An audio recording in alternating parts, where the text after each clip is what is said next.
الحمد للہ رب العالمین والصلاة والسلام علی سیدنا و نبینا و مولانا محمد خاتم النبیین و امام المرسلین وعلی آلہ و اصحابہ اجمعین وعلی کل من تبعہم بإحسان الی یوم الدین. اما بعد، میرے محترم بزرگوں، بھائیوں، دوستوں، السلام علیکم ورحمۃ اللہ تعالی وبرکاتہ. اللہ تبارک و تعالی نے ہمیں زندگی کے جو لمحات عطا فرمائے ہیں، ان میں ایک ایک لمحہ بڑا قیمتی ہے. ہم سب جانتے اور مانتے ہیں کہ کچھ پتہ نہیں ہے کہ کس وقت ہمارا وقت آخر آ جائے اور ہمیں اللہ تبارک و تعالیٰ کے بارگاہ میں حاضر ہونا پڑے. کسی کو پتہ نہیں. بیٹھے بیٹھے آدمی چل دیتا ہے، سوتے سوتے چل دیتا ہے، حادثات پیش آتے رہتے ہیں. کسی وقت بھی انسان دنیا سے رخصت ہو سکتا ہے. لہذا اللہ تعالیٰ نے یہ دنیا آخرت کے لیے کھیتی بنائی ہے. الدنیا مزرعۃ الآخرہ. دنیا جو ہے یہ آخرت کی کھیتی ہے. جیسے ہم کھیتی میں کوئی بیج ڈالتے ہیں، کوئی چیز بوتے ہیں، تو اس بیج کا نتیجہ پھر پیداوار کی شکل میں نمودار ہوتا ہے. کوئی ترکاریاں پیدا ہوتی ہیں، پھل پیدا ہوتے ہیں، گندم، دانہ، اناج پیدا ہوتا ہے. تو دنیا کو اللہ تبارک و تعالیٰ نے آخرت کے لیے کھیتی بنایا ہے. یعنی اس دنیا میں آدمی کو رہنے کے لیے وہ کام کرنے چاہیے کہ جو اس کے لیے آخرت میں فائدہ مند ہوں. یعنی اللہ تبارک و تعالیٰ کے احکام کی اطاعت کرتے ہوئے اپنی زندگی گزارنی چاہیے. اس میں اللہ تبارک و تعالیٰ نے ہمیں جو احکام عطا فرمائے ہیں وہ صرف عبادات ہی کے نہیں ہیں کہ بھئی نماز، روزہ اور حج، زکوٰۃ، بلکہ اس میں ہماری بہتری کے لیے معاشرتی احکام بھی ہیں، اخلاقی احکام بھی ہیں. اور اس ایمان کی حفاظت کے لیے اور آخرت کی تیاری کے لیے سب سے اہم کام یہ ہے کہ انسان گناہوں سے بچے. گناہوں سے بچنا یہ ضروری ہے آخرت کی کامیابی کے لیے. اگر کوئی شخص فرض کرو ساری زندگی کوئی نفلی نماز نہ پڑھے، کوئی نفلی صدقہ نہ دے، کوئی نفلی مستحب ذکر نہ کرے مثلا، لیکن ساری زندگی بغیر گناہ کے گزاری ہو، سیدھا جنت میں جائے گا انشاءاللہ. تو گناہ ایسی چیز ہے جو سب سے بڑی رکاوٹ ہے جنت میں جانے کے لیے. اگر نفلی عبادتیں نہیں کیں، فرائض واجبات پر اتباع کیا اور گناہ کوئی نہیں کیا، تو انشاءاللہ جنت میں جائے گا اللہ کے رحمت سے. لیکن گناہ ہے جو عبادتوں کو بھی بعض اوقات عبادتوں کا فائدہ بھی ان کی وجہ سے رک جاتا ہے. لہذا ہر انسان کو اس بات کی فکر چاہیے کہ مجھ سے کوئی گناہ سرزد نہ ہو. قرآن نے فرمایا وَذَرُوا ظَاهِرَ الْإِثْمِ وَبَاطِنَهُ، کہ ظاہری گناہوں کو بھی چھوڑو اور باطن کے گناہوں کو بھی چھوڑو. کسی وقت انشاءاللہ اس کی تفصیل بھی عرض کروں گا. لیکن عام طور سے جو گناہ آج کل خاص طور پر ہوتے ہیں وہ زیادہ تر گناہ ہوتے ہیں آنکھ کے اور کان کے اور زبان کے. یہ تین اللہ تعالیٰ نے جو ہمیں مشینیں دی ہیں، آنکھیں دیکھنے کے لیے، کان سننے کے لیے اور زبان بات کرنے کے لیے، یہ اللہ تعالیٰ کی سرکاری مشینیں ہیں جو ہمیں اللہ تبارک و تعالیٰ نے اپنے فضل و کرم سے عطا فرما دی ہیں. اور آپ تصور کیجئے کہ کتنی بڑی نعمت ہے. آنکھ کتنی بڑی نعمت ہے. اس آنکھ کا ایسا نظام اللہ تبارک و تعالیٰ نے بنایا ہے کہ بچپن سے یہ مشین کام کر رہی ہے. اور کس طرح کر رہی ہے؟ اتنی نازک ہے کہ ذرا سا بھی کوئی حملہ اس کے اوپر ہو جائے، حملہ تو درکنار، ذرا سی بھی اگر کوئی چیز اس کو آ کر لگ جائے تو آدمی بے چین ہو جاتا ہے. اور اس میں کتنے اللہ نے شاخیں رکھی ہیں آنکھ کے اندر کہ مجھے ایک آنکھ کے اسپیشلسٹ ڈاکٹر کہہ رہے تھے کہ آنکھ کے صرف آنکھ کے 11 مختلف اسپیشلائزیشنز ہیں. یعنی ایک تو ہوتا ہے نا آنکھ کا اسپیشلسٹ ہے کوئی، وہ آنکھ کے علاج کرتا ہے آنکھ کا، لیکن آنکھ کے اندر خود کوئی کرنیا کا اسپیشلسٹ ہے، کوئی پردے کا اسپیشلسٹ ہے، کوئی کسی چیز کا ہے. 11 قسم کے اختصاص اسپیشلائزیشن پائے جاتے ہیں اس آنکھ کے لیے، اس کے علاج کے لیے. یہ اللہ تبارک و تعالیٰ نے یہ عجیب قسم کی کائنات دے دی ہے انسان کو، پوری کائنات ہے یہ. اور اگر کسی وقت یہ خراب ہونے لگے تو انسان بے چین بھی ہو جاتا ہے، اور اگر خدا نہ کرے اس کے اندر بینائی میں کمی آ گئی تو ہزارہ لاکھوں روپے خرچ کرنے کو تیار ہو جاتا ہے کہ کسی سے میری یہ تکلیف دور ہو جائے. اتنی بڑی نعمت اللہ نے مفت دے رکھی ہے اور اس سے ہم فائدہ اٹھاتے ہیں. اس آنکھ کو اگر انسان استعمال کرے صحیح طریقے سے تو اس سے ثواب بھی ملتا ہے. مثلا صحیح طریقے سے استعمال کرنے کا مطلب یہ ہے کہ جیسے اپنے والدین کو محبت کی نگاہ سے دیکھے آدمی، والدین کو پیار سے دیکھے، تو صرف ایک باپ کو یا ماں کو محبت کی نگاہ سے دیکھنے پر بعض روایات میں آتا ہے کہ حج اور عمرے کا ثواب ملتا ہے. اس آنکھ سے صحیح کام لیا کہ اپنے والدین کو محبت کی نگاہ سے دیکھا، حج اور عمرے کا ثواب. اسی آنکھ کو ایک شخص اپنی بیوی کو محبت کی نگاہ سے دیکھے تو اس پر بھی اجر و ثواب ہے. بیوی کو اگر محبت سے دیکھتا ہے، پیار سے دیکھتا ہے تو اس پر بھی اجر و ثواب ہے. ایک روایت اگرچہ ضعیف ہے لیکن فضائل میں ضعیف احادیث بھی مقبول ہو جاتی ہیں. یہ حدیث ایک روایت میں آیا ہے کہ جب کوئی شخص اپنے بیوی کو محبت کی نگاہ سے دیکھے اور بیوی شوہر کو محبت کی نگاہ سے دیکھے، اللہ تعالیٰ دونوں کو رحمت کی نگاہ سے دیکھتا ہے. تو یہ بظاہر آدمی بیوی کو جو دیکھتا ہے وہ اپنے محبت کی وجہ سے دیکھتا ہے، اپنے خواہش کی وجہ سے دیکھتا ہے، لیکن اللہ تعالیٰ اس پر بھی جو ثواب عطا فرما رہے ہیں. یہ اتنا بڑا ثواب مل جائے، گھڑی گھڑی ثواب مل رہا ہے. والدین کو دیکھتے جاؤ اور ثواب لوٹتے جاؤ، بیوی کو محبت سے دیکھتے جاؤ، ثواب ملتے جائے، ثواب لیتے جاؤ.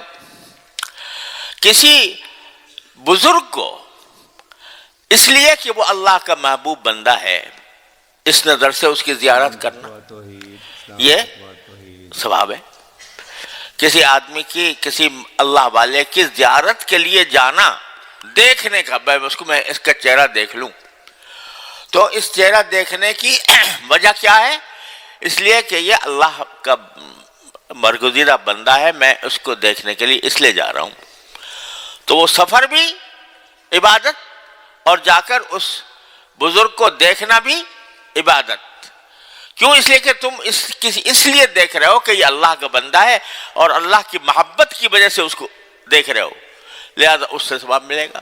اگر کوئی اچھا منظر سامنے ہے، پہاڑ ہیں، دریا ہیں، سبزہ ہے، باغات ہیں، ان کو دیکھ رہے ہو اور اس لیے دیکھ رہے ہو کہ یہ میرے پروردگار کی قدرت کا اور میرے پروردگار کی نعمتوں کا، رحمتوں کا مظہر ہے یہ، تو اس نیت سے دیکھو گے اس پر بھی ثواب ملے گا انشاءاللہ.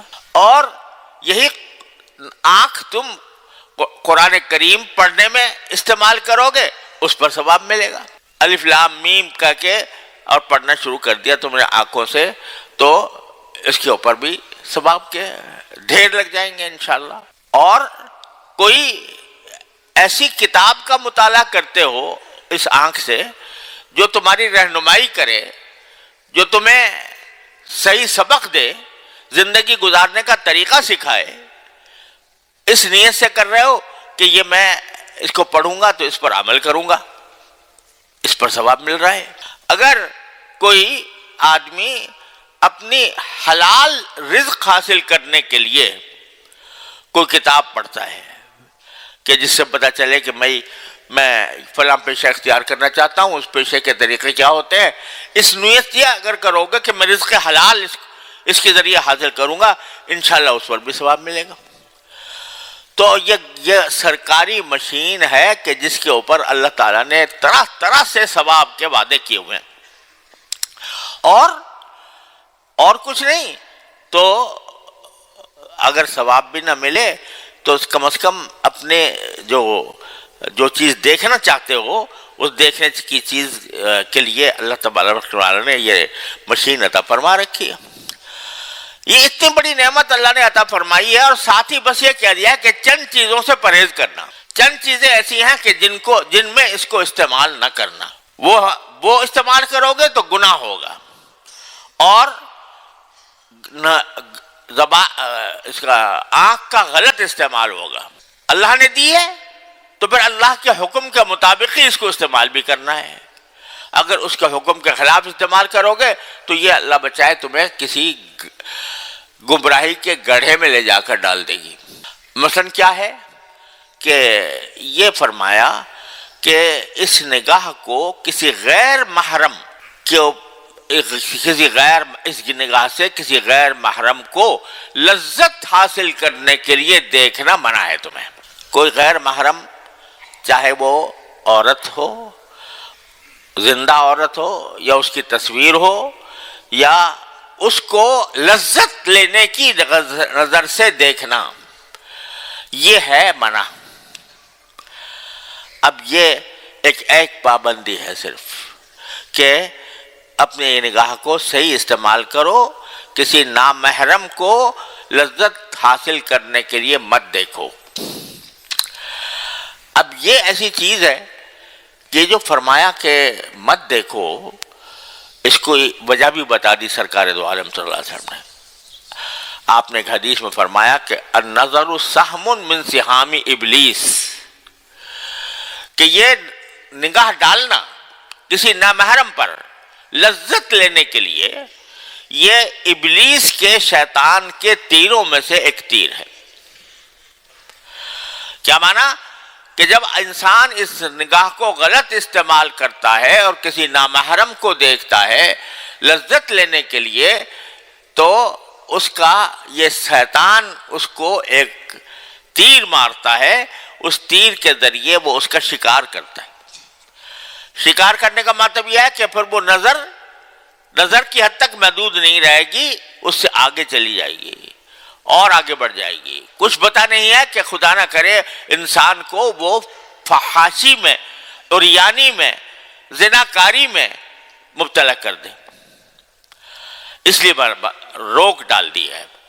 اور اسی لیے حدیث میں یہ بھی فرمایا کہ العینان تزنیان، آنکھیں بھی زنا کرتی ہیں۔ زنا اللہ بچائے ہر مسلمان کو اس سے حفاظت فرمائے، بڑی سخت قرآن کریم میں اس کے اوپر بڑی سخت وعید ہے، انہ کان فاحشۃ وساء سبیلا۔ لیکن اس زنا یہ صرف وہ آخری عمل ہی نہیں ہے، بلکہ رسول کریم سرور عالم صلی اللہ علیہ وسلم فرمایا کہ العینان تزنیان، آنکھیں بھی زنا کرتی ہیں۔ آنکھیں زنا کیسے کرتی ہیں؟ کہ کسی نامحرم کو لذت لینے کی غرض سے دیکھتی ہیں، اور لذت لینے کی غرض سے دیکھنے کے بعد انسان اپنے تصور میں والعیاذ باللہ وہ گناہ کا تصور کر رہا ہوتا ہے، تو آنکھیں بھی زنا کرتی ہیں۔ تو یہ آنکھوں کی حفاظت یہ دین کا بڑا اہم شعبہ ہے، اور افسوس ہے کہ آج کل کے معاشرے کے اندر اس کا غلط استعمال اس قدر عام ہو گیا ہے، اس قدر پھیل گیا ہے کہ جس کی کوئی انتہا نہیں۔ پہلے یہ ہوتا تھا، خواتین عام طور سے باپردہ ہوتی تھیں، اور باپردہ ہونے کی وجہ سے خود ان میں بھی شرم و حیا ہوتی تھی، مردوں میں بھی ہوتی تھی، اور مخلوط اجتماعات کا بھی رواج نہیں تھا۔ کہ مرد اور عورت اکٹھے ایک تقریب میں جمع ہیں، تو اس کا بھی رواج نہیں تھا۔ نتیجہ یہ کہ نظر کی حفاظت ہو جاتی تھی۔ اب ایک تو فتنہ مغرب کے افکار کے ماتحت یہ پیدا ہوا کہ مسلمان معاشروں میں مخلوط اجتماعات ہونے لگے، مخلوط تقریبات ہونے لگیں، شادی بیاہ ہو رہا ہے اور اس میں مرد عورت دونوں بالکل اس طرح بے محابہ ایک ساتھ جمع ہے، اور خواتین خوب زیب و زینت کر کے، سنگھار کر کے، اچھے کپڑے پہن کر، اپنے آپ کو دیدہ زیب بنا کر وہ تقریبات میں شامل ہو رہی ہیں، اور ان کی مووی بھی بن رہی ہے اور لوگ بھی ان کو دیکھ رہے ہیں۔ تو نگاہ کو گناہ کے طرف دعوت دینے کا سامان پیدا کر دیا گیا۔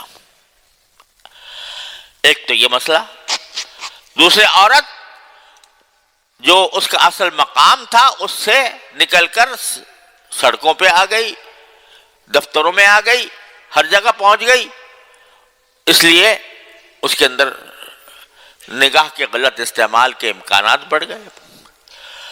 پھر اب تو یہ موبائل، جو آج کل موبائل ہر چھوٹے بڑے آدمی کے پاس موجود ہے، وہ ایسا ہے کہ یہ پہلے کبھی کسی شخص کو کوئی فحش قسم کی تصویریں دیکھنی ہوتی یا فلم دیکھنی ہوتی تو اس کو سینما میں جا کر دیکھا کرتا تھا، سینما میں۔ لیکن سینما میں ایک اچھا نمازی آدمی جا کے سینما کی لائن میں لگے تو اس کو خود شرم آتی تھی کہ میں جا کے میں سینما کے اندر کیسے لائن میں لگوں اور کس طرح میں سینما میں داخل ہوں، لوگ دیکھیں گے تو کیا کہیں گے۔ اب تو کوئی مسئلہ ہی نہیں ہے، سینما جیب میں پڑا ہوا ہے، اور اس جیب میں پڑے ہونے کی وجہ سے جب چاہے جو چاہے دیکھ لے۔ یہ ایک ایسا عذاب ہم پر مسلط ہوا ہے کہ جب چاہے جو چاہے دیکھ لے۔ فحاشی، اوریانی کے بدترین مناظر، فلمیں، یہ سب تمہاری جیب کے اندر پڑی ہوئی ہیں۔ اس لیے میں کہہ رہا ہوں کہ یہ ایک ایسا فتنہ ہے کہ اس سے اگر اپنے آپ کو آدمی نہ بچائے تو اللہ بچائے اس نگاہ، جس کو رسول کریم صلی اللہ علیہ وسلم فرمایا تھا کہ اس سے نگاہیں بھی زنا کرتی ہیں، اور جس کے بارے میں فرمایا تھا کہ ابلیس کے تیروں میں سے ایک تیر ہے، وہ تیر لگ گیا ہے ہمارے معاشرے پر آ کر، اور وہ اس طرح لگ گیا ہے کہ آدمی چاہے نہ چاہے کتنا ہی اہتمام کر لے، لیکن جو موبائل، جو آج کل جس کو کہا جاتا ہے اسمارٹ موبائل، اور اس کو عربی میں آج کل کہتے ہیں الموبائل الذکی، الہاتف الذکی، اس کا نام ذکی رکھا ہے، الہاتف الذکی۔ تو یہ الہاتف الذکی جو ہے، یعنی اسمارٹ موبائل، یہ تو در حقیقت تباہ کن قسم کا موبائل ہے۔ اس میں بہت شاذ و نادر ایسا ہوتا ہے کہ آدمی صرف ضرورت کی چیز کو استعمال کرے اور بے ضرورت چیزوں کو نہ کرے، اور گناہوں سے اپنی آنکھوں کو بچائے۔ یہ بہت ہی مشکل کام ہے، بہت ہی کوئی اللہ تعالیٰ کا نیک بندہ ہو تو وہ اس سے محفوظ رہ سکتا ہے، اور عام ہو چکا ہے، بچے کے ہاتھ میں، بچے کے ہاتھ میں ہے۔ اور بچپن کے اندر سے ہی اس کو اس قسم کے مناظر نظر آتے ہیں۔ تو بھائیوں، میری گزارش یہ ہے کہ آنکھ کی حفاظت یہ دین کا ایک بہت عظیم شعبہ ہے، اور اپنے آپ کو اس سے بچانا اور آنکھ کو گناہ سے بچا کر ثواب کی طرف لے جانا، اس میں موبائل کے اندر بعض اوقات کوئی اچھی چیزیں بھی آتی ہیں، آدمی اس حد تک اکتفا کر لے، جس کے پاس موبائل ہے وہ اس حد تک اکتفا کر لے، اس میں بعض چیزیں اچھی بھی آتی ہیں، بعض لوگوں کی نصیحتیں بھی آتی ہیں، بیانات بھی آتے ہیں. وہ اس حد تک اگر آپ نے محدود رکھ لیا اپنے آپ کو تو انشاءاللہ نگاہ کی حفاظت ہو گئی. لیکن جو اس کے جو شاخسانے، موبائل کے جو شاخسانے پھیلے ہوئے ہیں، وہ شاخسانے ان سے اپنے آپ کو محفوظ رکھنے کی کوشش کرو. اگر اس کو کسی طرح بلاک کیا جا سکتا ہو تو اس کو بلاک کر دو. خاص طور سے بچوں کے لیے، بچوں کے ہاتھ میں اگر موبائل ہے تو اس کو بلاک کر کے رکھا جائے، اور نہ ہو تو کم از کم اپنے اوپر زبردستی کر کے، ہمت کر کے اپنے آپ کو ان چیزوں سے محفوظ رکھنے کی پوری کوشش کرو. پورا معاشرہ اس وقت اس عظیم فتنے کا شکار ہے. تو خوب سمجھ لو کہ نگاہ ایسی چیز ہے جو جنت میں بھی پہنچا سکتی ہے، اور ایسی چیز ہے جو جہنم میں بھی لے جا سکتی ہے. اس نگاہ کا صحیح استعمال کرو، جیسے میں نے شروع میں اشارے کیے، تو اس کو اس حد تک محدود رکھو جو جائز کام ہے، گناہوں سے بچنے کی کوشش کریں. تو میں نے عرض کیا کہ آج ہمارے معاشرے میں نگاہ کا فتنہ، کان کا فتنہ، زبان کا فتنہ، یہ تین زبردست فتنے ہیں جو ہمارے اس دور میں کثرت سے پھیلے ہوئے ہیں، جو ہمیں گناہوں میں لت پت کر رہے ہیں. اس سے کسی طرح اپنے آپ کو بچانے کی کوشش کرنا ہر مسلمان کے ذمہ فرض ہے. یہ بات کان میں نے ڈال دی، اور اس لیے ڈال دی کہ اس کی اہمیت دل میں پیدا ہو.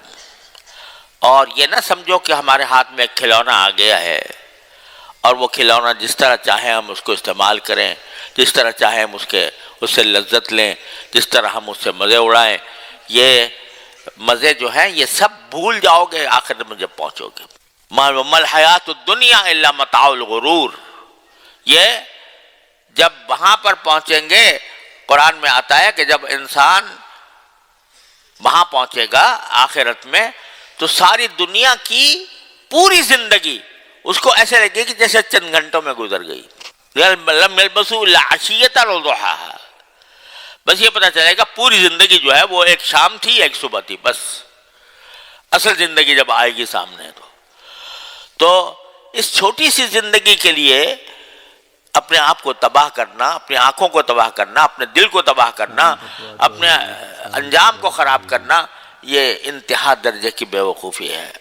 اللہ تبارک و تعالیٰ اپنے فضل و کرم سے ہمیں اس بے وقوفی سے نجات عطا فرمائے اور حفاظت. اور دعا بھی کیا کرو، دعا بھی کیا کرو، یا اللہ میں فتنے کے زمانے میں زندگی گزار رہا ہوں، چاروں طرف فتنے ہی فتنے ہیں، اور میں اپنی آنکھ کو صحیح راستے پر رکھنا چاہتا ہوں، لیکن چاروں طرف نگاہوں کے لیے یہ تیر چل رہے ہیں، ابلیس کے تیر چل رہے ہیں.